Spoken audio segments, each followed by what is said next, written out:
Daily bias by far is the most important thing in all of trading, and without daily bias, it doesn't matter how good your entry pattern is, you will not become a consistently profitable trader. So in this video, I'm going to teach you what daily bias is and how we can use it to consistently predict price action and become profitable traders. But let's get into the video. Okay, so what even is daily bias? Daily bias, in its most simplest form, is just a higher time frame direction. It literally is, where is price going to go on the higher time frame? That's it. It's that simple. Now, why do we care about the higher time frame? The higher time frame move the market.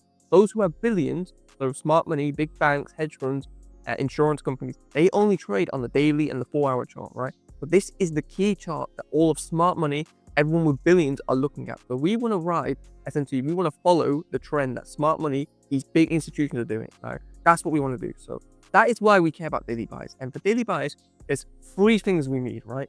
Liquidity, number 1, which is by far the most important thing. And then number 2, we use order blocks. And number 3, we look at fair value gap, right?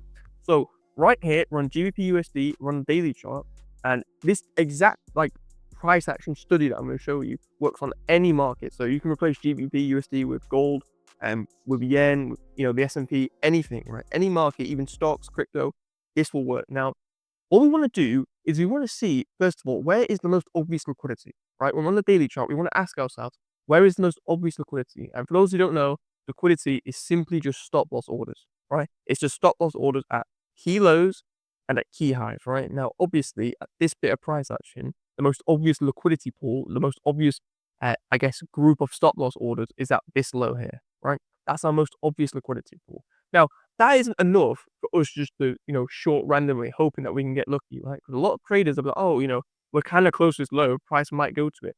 That's not enough. Now, liquidity is the most important thing. It's the first thing we look for. But the second thing we need to check is we need to check for order blocks, right? Now, for those who don't know, the order block is simply, when we're bullish, it's the last down close candle before the up move. That is our order block, right? Now, what we want to see is what is price going to do at the order block, right? I'm going to mark out the order block like this, right? Now, if price was bullish, right? If price was bullish, what would happen is price would come down, it would tap the order block, and then it would quickly and aggressively shoot off, right? That is what price would do if we were bullish. Now, if you look over here, let me just make this a bit bigger. Right here is another order block. Do you see how price moves off massively? It comes down, it touches the order block here, right? Touches the order block and then massively shoots off. That right there is very bullish, and it tells that price action is bullish. But what we want to do, let me just remove this. What we want to do is we want to see what does price do at this order block here. Is it going to respect it? Now, on the daily chart, at this moment in price action, it's very clear to us there's been absolutely no respect for this order block whatsoever. Now, when I say there's been no respect, price has come in aggressively, deeply closed within this order block, right? If it was bullish, it would have shot right off. Now, it's not done that.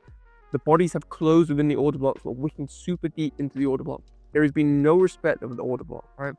And again, those who don't know, respect just means that price hasn't just shot up on the order block, right? We're deep within the order block. There's been no respect whatsoever of the order block. Now, that is exactly what we want to see when we're bearish and we've got lots of liquidity. That's exactly what we want to see, because that just adds to the probability that price is bearish, right? No respect in the order block whatsoever. Because some people will say to me, they'll ask, oh, wasn't there liquidity here? Yes, there was liquidity here, but look at what price does. It taps the order block and then quickly shoots off. That is bullish, right? But here, in this bit of price action, let me just remove this. In this bit of price action, we don't have any of that. So there's been no respect of the order block. We've got obvious liquidity, and I'm just going to check here. We do have a tiny bit of a fair value gap here, but it's already filled. So we don't have any fair value gaps in this bit of price action. But again, you can just look at this fair value gap here, right? We just mark out this fair value gap here, right? Look at price, wicking through the fair value gaps, no respect whatsoever. Lots of consolidation in this fair value gap. There's been no respect of the fair value gap. Now, respect in this case would be price touching the fair value gap, quickly shooting off, right? We don't get any of that. Which adds to the probability and tells us that we're bearish, right? We're on the daily chart. This is the most important time frame in all of trading, right? Now, I'm not saying you have to trade the daily chart. I don't trade the daily chart. But, big banks, big institutions, smart money, those who move the market, even the central banks, they're all looking at the daily chart, right? So here we go.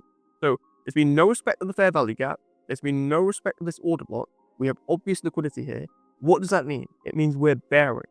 Right, we're bearish, and what does that actually mean for us as traders? It means whatever time frame we're going to trade, whether you're a swing trader on the 4-hour or you're a scalper on the 1 minute, we're going to look for shorts. Right, we're going to look for shorts, and essentially what we really want to do is we just want to ride price down. Now imagine this is like the 5-minute or whatever time frame you trade. All we want to do is sell every rally, right? Sell every single rally like this, right? Any retracement up, you want to sell like that, right? All the way until price comes down and takes out this low here, right? Once it takes out all this liquidity, all this stop loss, all this, then what we want to do is we just want to wait like a day or two to see what price wants to do. Does it want to continue downwards, or is it going to start to reverse in the opposite direction? So we've got our daily bias. If you understand that, if you understand what I just said then, and by all means, replay that, those few minutes. If you understand that, you can predict daily bias for literally any market. Now, what I would say is literally write down on a notepad and the 3 things you need for daily bias. Liquidity, number 1. You ask yourself, where's the most obvious liquidity pool? Where are the most obvious stop loss orders? Number 2, you look at order blocks. Are bullish order blocks being respected? Are bearish order blocks being respected? Yes or no? And then you look at fair value gaps, right? Are they being respected, or is price just going straight through them?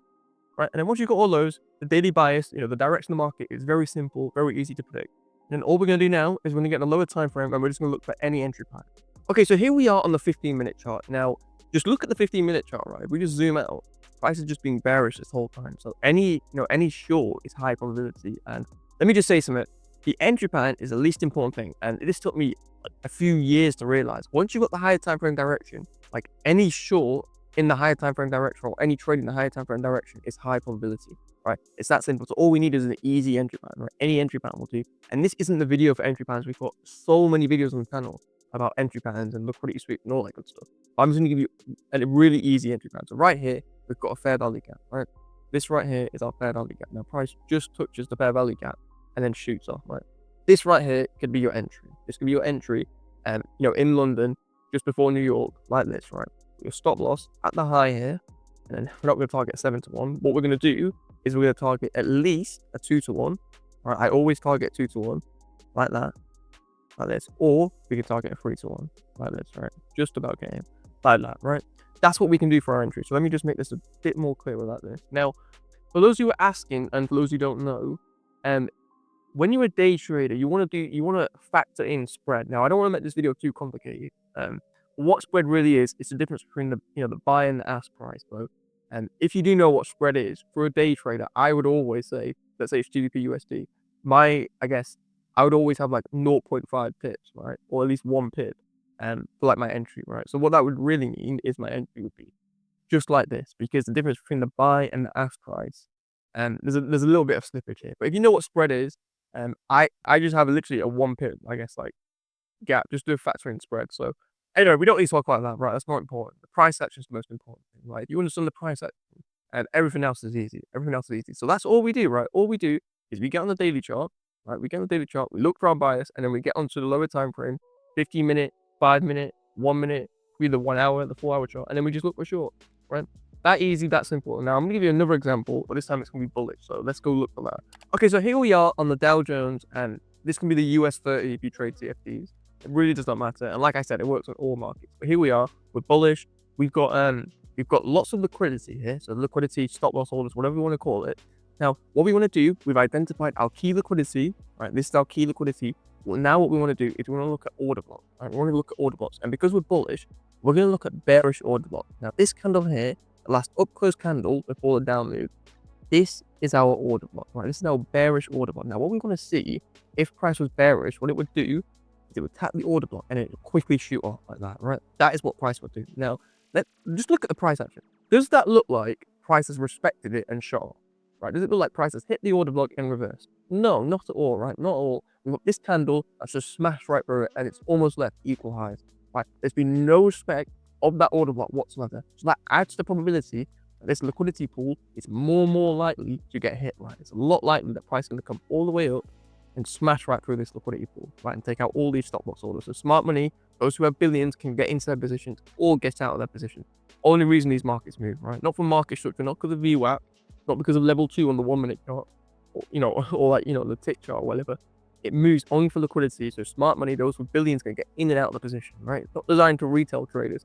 It's designed for those with billions. But that's just the way the world works. Now, we can either complain about that or we can use it to our advantage. And that's what we do with liquidity. Now, we've got liquidity. We know where the obvious liquidity pool is. We know there's been no respect of the order block whatsoever. The third thing I like to do is look at fair value gap. Now, this is a beautiful example. Let's look at this fair value gap here, right? This, for those who wonder, this is exactly what I'm talking about by respect of a fair value gap or order block, right?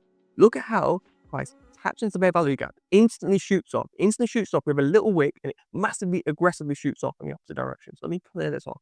Look at the whip. Look how we whip down, we hit the fair value gap, and we instantly shoot off. Look at that, right? Price went all the way down here, and it massively, aggressively went all the way up. As soon as it hit this fair value gap, smart money is buying. And they're buying billions and billions and billions, and they're shooting price up, and then they're going to target this liquidity pool here, right? So we've got our three confluences. We've got the obvious liquidity pool. There's been no respect of an order block, and now an order block in this case, it can almost act as defense, right? If that makes more sense, right? This order block is almost defending this liquidity pool.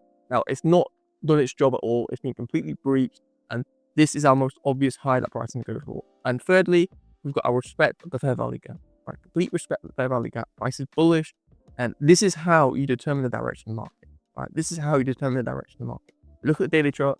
We identify our liquidity. We look at order blocks. Are they respecting price? Are they protecting liquidity, or are they being disrespected? And then we look at fair value gaps. Are they being respected? If so, is it bullish or bearish fair value gaps? And then once we got that, we get in the lower time frames and we look for entry. So I'm gonna get the lower time frames. I'm gonna give you a simple entry that we can use targeting this liquidity pool. And like I said, any entry pattern in this case, it would be buying any sort of dip is good until we hit the liquidity pool, right? And then we just wait for a few days. So yeah, let's get into lower time frames and see what we can see. Okay, so here we are on the 1 minute chart for Dow Jones, and I'm showing you a tiny little, I guess, like education about indices. So my time right now is in New York Eastern time, right? Let me get this in New York Eastern time. I recommend wherever you are in the world, always use this time frame because it just makes it easier for traders across the world to use. So for indices, the lunch time is about 12 to 1 p.m., right?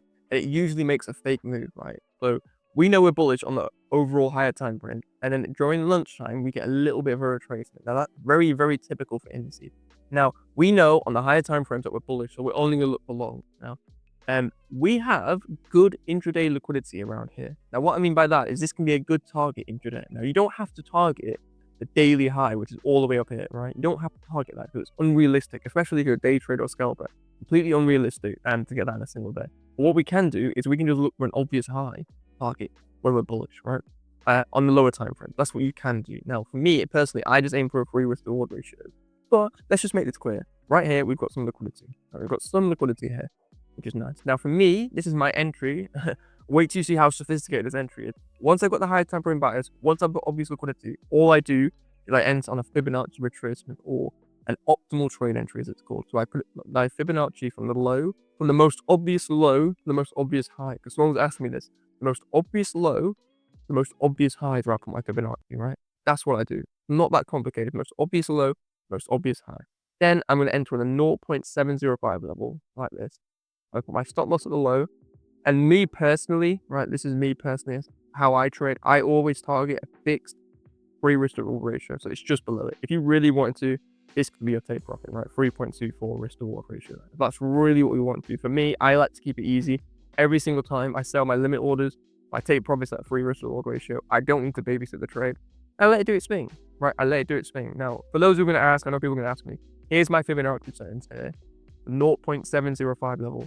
That's where I enter at. Now, there's no magic in Fibonacci, right? There's no magic about it. It's not going to move price. The real magic is the liquidity on the higher time frame, right? So the Fibonacci itself, let me just make this clear.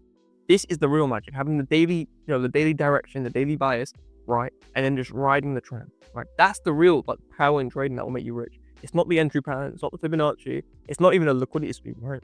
But as long as you got the higher time frame direction, you got the daily bias correct, trading is so easy. It's honestly so easy, right? And look how easy this is, right? We've got the higher time frame direction.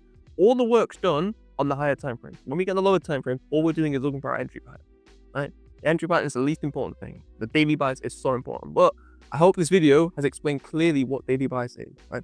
Daily bias is so important, but once you've got daily bias and once you understand it, it's nice and easy. So to summarize, all we do is we look for liquidity on the daily chart. Then we look for our order blocks. Are they being respected or not? Are bullish order blocks being respected, or are bearish order blocks being respected? And then lastly, we look at fair value gap. Are they being respected or not? Right? That's it. 3 things that you need to look for daily bias. That easy, that simple. And yeah, that's all you to the video. If you guys want like a completely free, full trading course, explaining trading from beginning to end, make sure you check out this video. It should be on screen now. 3.5-hour course and about trading. So make sure you check that out because that's a probably the best. Well, it's the best video I've ever done. So make sure you check that out.